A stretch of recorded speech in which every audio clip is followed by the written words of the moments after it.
Good morning. आज 10th class में हम संधि का चैप्टर करेंगे। संधि की परिभाषा बता रही हूँ मैं आपको। संधि का शाब्दिक अर्थ होता है मेल, और संधि हमेशा वर्णों में होती है। तो संधि की परिभाषा क्या होगी? दो निकटवर्ती वर्णों के होने वाले मेल से जो परिवर्तन होता है उसे हमें संधि कहते हैं। जैसे विद्या जमा आल्य, तो ये संधि की परिभाषा मैं आपको बता रही हूँ। देखो, दो निकटवर्ती वर्णों के होने वाले मेल से जो परिवर्तन होता है उसे हम संधि कहते हैं। विद्या जमा आल्य, विद्यालय, आ प्लस आ, तो आ बन रहा है। संधि के मुख्य रूप से तीन भेद होते हैं: स्वर संधि, व्यंजन संधि, विसर्ग संधि। ठीक है। स्वर संधि, स्वर के बाद स्वर के आने से उनके होने वाले मेल से जो परिवर्तन होता है उसे स्वर संधि कहते हैं। हमारी हिंदी भाषा के वर्णमाला में 11 स्वर होते हैं, तो स्वर संधि में स्वरों का ही मेल होता है। ठीक है। तो स्वर संधि के भी 5 भेद हैं। तो सबसे पहले हम ये करवा रहे हैं। सबसे पहले आएगी दीर्घ संधि,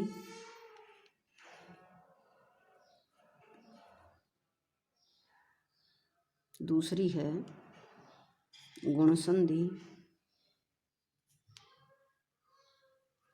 तीसरी है वृद्धि संधि,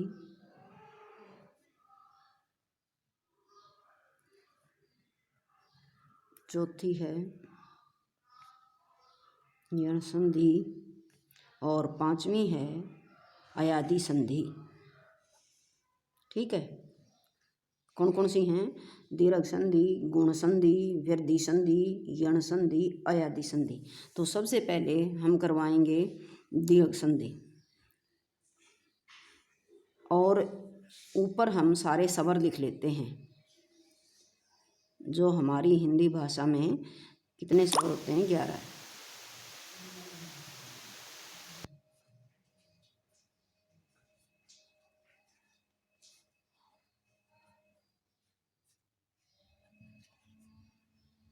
इनको क्रम से लिखना है आपने।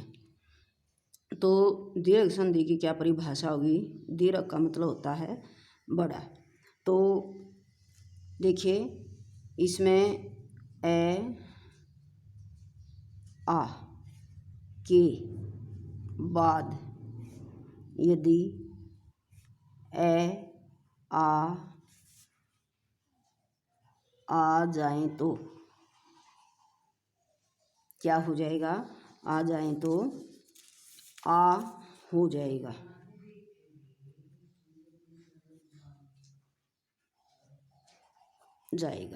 इसी प्रकार ई, ये छोटी और बड़ी के बाद यदि यही यानी सजातीय ई आ जाए तो बड़ी हो जाती है। ठीक है। ऐसे ही फिर ऊ के बाद ऊ आ जाए तो क्या होगा? बड़ा ऊ हो जाता है। ठीक है। तो इसमें जैसे यहाँ ए के बाद ए आवे तो भी आ हो जाता है। आ के बाद आ जाए तो भी यानी दीर्घ बनेगा। ठीक है। और ऐसे ही ए या आ तो भी आ बन जाता है। ऐसे ही फिर छोटी पल्स छोटी तो बड़ी बनेगी, और दोनों बड़ी हों तो भी बड़ी बनेगी, और एक छोटी हो और एक बड़ी हो, चाहे आगे पीछे कोसी भी हो तो बड़ी, यानी दीर्घ बन जाता है। कहने का मतलब ये है। फिर ऐसे ही छोटा ऊ प्लस छोटा ऊ तो भी बड़ा बनेगा, दोनों बड़े ऊ हों तो भी बड़ा ऊ बन जाता है, और एक छोटा ऊ और एक बड़ा ऊ हो तो भी बड़ा ऊ हो जाता है। सभी में दीर्घ हो रहा है। जैसे मैं आपको उदाहरण बता रही हूँ। मत प्लस अनुसार क्या हो जाएगा इसका? मतानुसार। ठीक है। फिर है जैसे ऊ का बता रही हूँ, सु प्लस उक्ति, तो क्या बन जाएगा, सुक्ति। ऐसे ही जैसे रवि प्लस इंदर, क्या बन जाएगा, रविंदर, कपि जमाइश। तो ये है अपनी दीर्घ संधि। अब एक संधि और करवाती हूँ, नहीं तो ज़्यादा हो जाएंगे, समझ में नहीं आएंगी फिर रोज़। ये इसके 5 भेदों में से 2 आज करवा देती हूँ, 3 कल करवा देती हूँ, ठीक है। तो अब हमने जैसे यहाँ बताए थे मैंने आपको, ए आ ई उ रे, ये यहाँ तक के दीर्घ में प्रयोग हो गए, ठीक है। अब हम गुण संधि लेंगे। गुण संधि में क्या होता है, गुण, देखिए गुण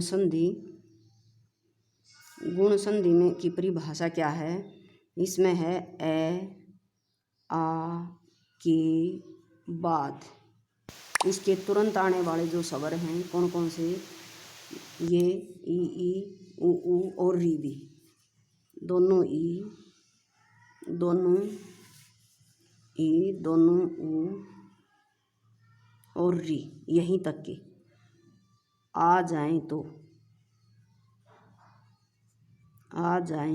तो क्या होगा, देखिए ए आ के बाद कहा है, ए आ के बाद दोनों ई, दोनों उ और री आ जाएंगे।